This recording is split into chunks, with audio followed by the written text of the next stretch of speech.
Assalamualaikum warahmatullahi wabarakatuh. Bismillahirrahmanirrahim. Alhamdulillahirabbil alamin wassalatu wassalamu ala nabiyyina Muhammadin wa ala alihi wa ashabihi ajma'in. Amma ba'du. Anak-anakku sekalian yang Bapak cintai, mari kita lanjutkan pembelajaran kita. Pada pertemuan yang kedua kita akan membahas ciri khusus hewan ya. Namun sebelum itu Bapak bertanya kabar tentang kalian semua ya.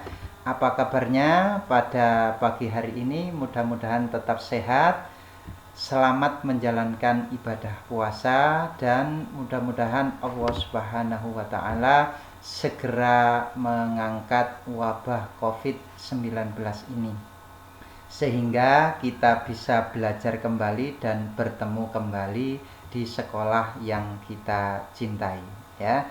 Anak-anakku sekalian, langsung saja mari kita lanjutkan pelajaran kita ya, ciri khusus hewan ya. Baik, kita lanjutkan ya. Nah, ini Bapak ada pertanyaan untuk kalian. Hewan apakah ini? Kira-kira kalian sudah kenal apa tidak ya? Hewan apakah ini kira-kira ya?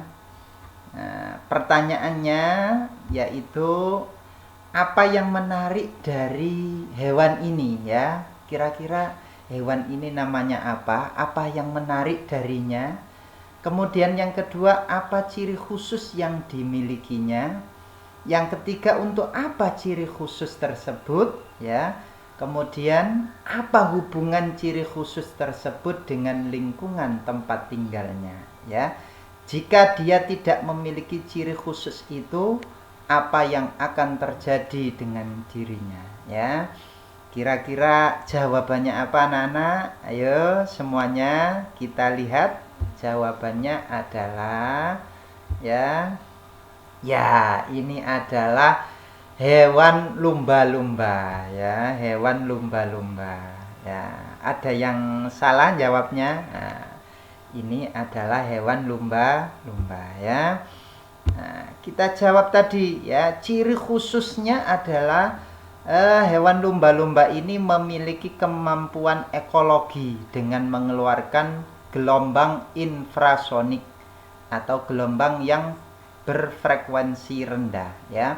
Kemampuan ekologi, jadi dapat mendeteksi keberadaan benda-benda yang ada di sekitarnya ya. Ini namanya kemampuan ekologi. Jadi kalau ada benda-benda yang ada di sekitarnya, baik itu hewan maupun makanan atau yang lainnya, itu dapat terdeteksi ya. Ini namanya memiliki kemampuan ekologi dengan mengeluarkan gelombang infrasonik ya. Nih, mengeluarkan gelombang sehingga dapat mengetahui hewan-hewan atau makanan yang ada di sekitarnya ya. Ini ciri khusus yang dimiliki oleh lumba-lumba. Kemudian gunanya apa kemampuan ekologi ini? Gunanya adalah untuk berkomunikasi dan sebagai penentu arah berenang ya. Jika dia tidak memiliki kemampuan ekologi, maka lumba-lumba ini tidak bisa berkomunikasi dengan kawannya ya, dengan teman-temannya tidak bisa berkomunikasi ya. Maka kemampuan ekologi pada lumba-lumba ini sangat penting ya. Nah, dan juga berguna untuk menemukan makanan dan juga untuk menghindari rintangan. Jadi kalau ada makanan di depannya anak-anak ya, maka dia bisa mengetahui, oh ada makanan di depannya. Kemudian ada rintangan juga mengetahui karena dia memiliki kemampuan ekologi ya. Dan juga lumba-lumba ini bernapas dengan paru-paru ya. Dalam jangka waktu tertentu dia akan muncul ke permukaan air untuk mengambil oksigen ya. Jadi bernapas dengan paru-paru ya. Sama dengan manusia bernapas dengan paru-paru. Oleh karena itu dia kadangkala muncul ke permukaan untuk mengambil oksigen ya. Selanjutnya anak-anak, oke, sudah paham ya. Sekarang kita lanjut ciri khusus pada kira-kira apa ini, hewan apa ini yang bisa berubah-ubah ya, warna kulitnya ini bisa berubah-ubah ya. Kira-kira ini hewan apakah ini ya? Coba di mana hewan ini hidup? Ya, coba kita lihat nanti ya jawabannya, di mana hewan ini hidup. Ayo amati apa saja ciri khusus yang dia miliki dan untuk apa ciri khusus itu bagi dirinya ya. Kira-kira kita bisa menjawabnya? Coba. Nah, kita lanjut ya, kira-kira gimana ini ya. Kalau dia tidak punya ciri khusus itu, apa yang terjadi dengannya ya? Ini pertanyaannya selanjutnya. Kita jawab bersama-sama. Ternyata ini adalah namanya adalah bunglon ya. Kalian pasti sudah kenal ini, yang sering main-main di pohon-pohon itu ada bunglonnya di situ ya. Ini adalah bunglon.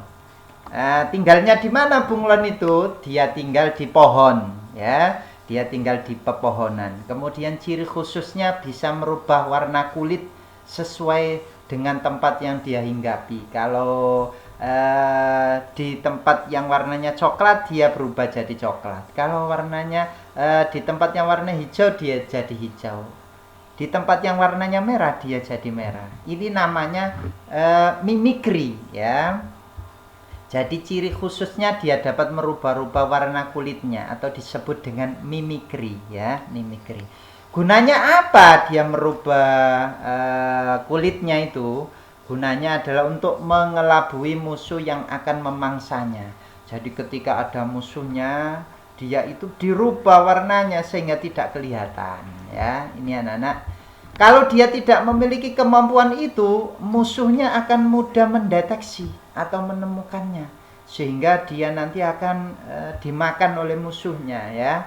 Oleh karena itu dia merubah warna kulitnya atau disebut dengan mimikri ya. Oke ya, sudah paham anak-anak? Kita lanjut. Selain itu, dia juga memiliki kaki perekat. Nah, kakinya itu punya perekat ya, kayak lem gitu ya. Dan lidah yang panjang, lidahnya juga panjang dan lengket. Yang berguna untuk apa itu? Gunanya adalah untuk menjangkau mangsanya yang jauh darinya ya. Menjangkau mangsanya yang jauh darinya ya. Oke. Lanjut ya. Masih bersama dengan Pak Ilmi ya.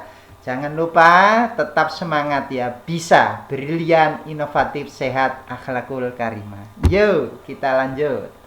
Ya, kita lanjut. Nah, ini kira-kira hewan apa ini ya? Biasanya di rumah kita jelas semuanya bisa menjawab ini ya. Nah, kira-kira apa ini ya? Nah, hewan apa ini yang lucu ini ya? Lucu kira-kira ya? Nah, lucu hewannya. Ayo. Siapa yang tahu ini kira-kira ya? Hewan ini ada di sekitar kita ya. Kira-kira hewan apakah ini ya? Yuk, pasti kalian tahu jawabannya ya. Iya. Jawabannya apa kira-kira? Lah, hewan yang lucu ini adalah kucing anak-anak ya. Kucing ini dia memiliki penglihatan yang tajam ya. Dia memiliki dapat melihat di tempat yang gelap. Karena selain memiliki iris yang lentur, matanya juga memiliki organ yang bernama tapetum lucidum ya. Jadi dia ini penglihatannya tajam ini ya. Kemudian misainya ini kumisnya ini ya. Kucing kan pasti punya kumis. Nah, ini Pak Ilmi juga punya kumis ya. Misainya berguna untuk menentukan arah saat berjalan di kegelapan. Dia juga punya bantalan di telapak kaki yang berguna untuk melindungi kakinya saat mendarat. Nah, makanya kucing ini lincah ya. Nah, oke ya. Loh, matanya kedip-kedip itu ya. Nah, perhatikan matanya itu. Sorot matanya tajam itu ya. Ternyata dia juga suka tidur anak-anak ya. Dia suka tidur ya. tidurnya membungkuk lagi untuk menjaga agar tubuhnya tetap hangat. Jadi dia bulat anaknya gitu ya, bungkuk gitu. Nah, itu untuk menjaga agar tubuhnya tetap hangat ya. Oke, selanjutnya kira-kira apa ini? Ada yang lewat ini ya. Kira-kira apa ini? Ada yang lewat ini. Kira-kira apa ini anak-anak? Ayo. Nah, kamu pasti pernah melihat ini, tapi malam hari ini adanya ya. Kalau pagi tidak bisa dilihat ini ya. Biasanya keluarnya malam hari. Apa nama hewan ini? Di mana dia tinggal? Apa ciri khususnya? Bagaimana dia berkembang biak? Yuk kita bahas ya. Kita cari tahu. Ya. Kira-kira hewan ini hewan apa? Oh, jelas. Kalian semuanya sudah pasti tahu ini. Namanya adalah kelelawar ya. Kelelawar ini dia berkembang biak dengan melahirkan. Ternyata kelelawar ini melahirkan ya, vivipar ya. Kemudian berkegiatan pada malam hari, maka disebut dengan hewan nokturnal ya. Hewan nokturnal itu hewan yang siangnya itu tidur dan malam harinya beraktivitas ya. Jadi kalau sampean siang tidur terus kalau puasa baru malam hari nanti bangun, nanti sampean jadi nokturnal ya. Nah, jangan sampai seperti itu ya, biar kelelawar saja ya. Hewan nokturnal ya, hewan yang siang harinya itu tidur dan malam harinya beraktivitas. Kelelawar ini biasanya tinggal di dalam gua ya, rata-rata di dalam gua, di tempat-tempat yang lembab, yang gelap ya. Untuk bisa merayap di dinding gua, dia memiliki cakar yang sangat tajam. Nah, punya cakar ini dia. Ya, di ujung sayap-sayapnya ya. Punya cakar yang sangat tajam. Kemudian ciri khusus yang lainnya, ini sama dengan tadi ya lumba-lumba. Dia ini adalah hewan selain hewan nokturnal, dia juga memiliki kemampuan ekolokasi ya, memiliki kemampuan ekolokasi, jadi bisa mendeteksi keberadaan musuh yang ada di depannya, mendeteksi makanan dan lain sebagainya yang ada di depannya. Jadi selain hewan nokturnal juga dia memiliki kemampuan ekolokasi ya, sehingga tidak bisa tertabrak ya ketika malam hari itu.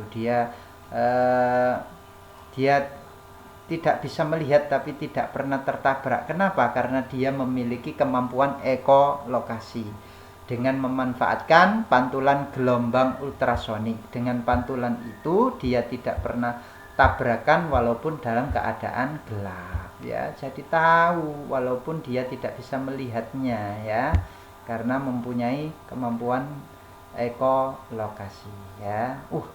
Ini ada yang lewat lagi nih ya. Nah, kira-kira apa ini anak-anak? Ini pasti kalian sudah tahu ini ya.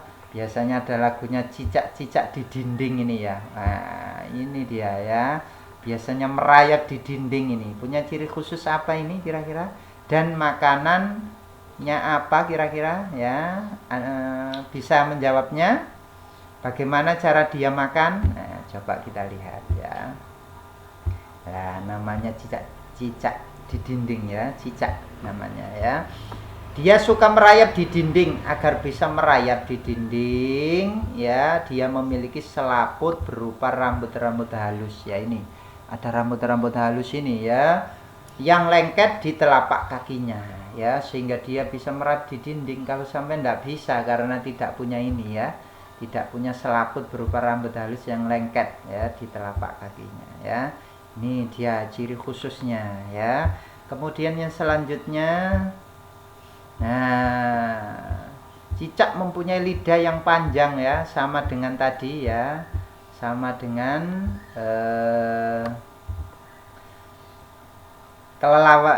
sama dengan bunglon tadi ya. Cicak mempunyai lidah yang panjang dan lengket, gunanya untuk menangkap nyamuk yang jadi makanannya.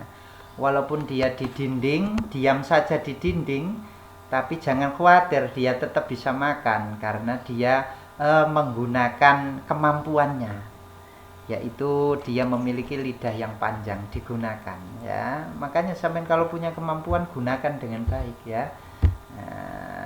Yap. Oke. Ternyata tidak hanya itu aja, dia punya kemampuan yang lain. Oh, waduh, kalau ada dia terserang oleh musuhnya, dia memutuskan ekornya ini ya. Ekornya putus, dikira musuhnya sudah mati itu ya. Nah, ketika cicak memutuskan ekornya, ini disebut dengan kemampuan autotomi ya. Kalau dikejar oleh pemangsanya, cicak ini memutuskan ekornya. Untuk gunanya apa itu? Untuk mengecoh pemangsanya ya, dikiranya sudah mati. Cicaknya ini sudah mati, ini ekornya ini sudah putus ini ya. Maka dia tidak dikejar karena apa? Karena memutuskan ekornya. Lah, kemampuan untuk memutus ekor ini namanya autotomi ya, autotomi. Oke, lah selanjutnya ini kalau anak pedesaan ini pasti tahu ini. Kalau perkotaan enggak tahu ini. Ini hewan apa kira-kira ini ya? Hewannya cantik ini ya. Apa namanya kira-kira? Nah, kenapa ya saat berenang dia tidak tenggelam dan bulunya tidak basah? Mencari makanannya di mana kira-kira dan apa yang dimiliki sehingga dia tidak kesulitan saat mencari makanan? Nah, kita temukan jawabannya. Lah ini bersama Donald Bebek ya, bersama Donald Bebek ini dia pemimpinnya ini ya. Jawabannya adalah dia tidak tenggelam saat berenang karena bulunya ada lapisan minyak ya. Dia tidak tenggelam saat berenang karena bulunya ada lapisan minyak. Kemudian dia mencari makanan di lumpur agar tidak terhisap lumpur saat makan, maka Allah Subhanahu wa taala memberinya paruh pipi berbentuk sudu. Nah, ini ciri khususnya ya. Dia itu memiliki paruh berbentuk sudu ya, sehingga ketika mencari makanan di lumpur, lumpurnya tidak ikut terhisap ya. Kemudian kakinya berselaput membantunya agar bisa berenang dan tidak tenggelam saat berjalan di lumpur ya, berselaput ya kakinya itu biar tidak tenggelam di lumpur ini. Nah, maka Allah Subhanahu wa taala memberikan dia kemampuan seperti itu anak-anak ya. Oke, selanjutnya ini sangat mengerikan ini ya. Tatap matanya tajam ini. Kira-kira hewan apa ini yang seram ini ya? Nah, siapa namamu? Di mana kamu tinggal? Makanan kesukaanmu apa? Kamu punya kelebihan apa? Kita jawab ya. Jawabannya adalah ini adalah burung hantu. Wah, ini burung yang sangat menyeramkan, burung hantu. Ya, dia tinggal di hutan, tinggalnya di hutan. Dia hewan nokturnal. Sama dengan kelelawar tadi. Nokturnal itu adalah hewan yang siang harinya tidur dan malam harinya beraktivitas. Ya, dia juga makan tikus, hewan-hewan yang berkeliaran di malam hari. Ya. Kelebihannya dia bisa memutar kepalanya sepanjang 180 derajat. Jadi dia bisa memutar 180 derajat. Nah, coba lihat loh. Lah itu ya, bisa memutar kepalanya itu 180 derajat. Luar biasa ya. Dia bisa memutar 180 derajat. Kemudian ya, kepak sayapnya yang berbulu lembut tidak terdengar saat terbang. Jadi kepak sayapnya sangat halus sehingga tidak bisa terdengar ya saat terbang. Pupil matanya bisa membesar ya di dalam gelap untuk menyerap cahaya sehingga gerak halus tikus pun bisa tampak olehnya. Jadi ini matanya, sorot matanya tajam ini ya. Pupil matanya membesar gini ya. Nah, sehingga dia bisa mendeteksi musuh yang ada di depannya ya. Ini dia. Yang selanjutnya apa ini kira-kira anak-anak? Ini adalah hewan apa kira-kira ini? Ayo, yang punya ini berbahaya sekali nih. Jangan sampai kalian digigit olehnya ini ya. Di mana dia tinggal? Makanannya apa? Yuk kita cari tahu ya. Hewan ini namanya adalah hewan kalajengking. Dia tinggal di bawah batu dan tempat lembab lainnya. Dia paling suka makan jangkrik, kumbang, dan serangga kecil lainnya. Dia memiliki bisa atau racun ya di ujung ekor untuk mematikan musuhnya. Jadi ini punya ciri khusus ya, dia punya bisa atau racun ya di ujung ekornya seperti ular ya, punya bisa ya, serta 2 capit yang kuat ya, punya 2 capit yang kuat ini ya untuk melumpuhkan musuhnya. Ini adalah bisanya ini ya, di ekornya ini ya. Kalajengking ini berkembang biak dengan ovovivipar. Ovovivipar itu artinya dia bertelur dan juga beranak ya. Telurnya dierami di dalam rahim betina sampai anaknya bisa siap untuk dilahirkan. Jadi ini termasuk hewan ovovivipar ya. Hewan ovovivipar. Wah, tidak terasa anak-anak ya. Kita sudah selesai membahasnya dan banyak lagi hewan-hewan yang lainnya yang bisa kalian kaji sendiri baik lewat buku, internet maupun yang lainnya ya. Demikian anak-anak, mudah-mudahan bermanfaat. Wassalamualaikum warahmatullahi wabarakatuh. Sampai jumpa di pertemuan berikutnya.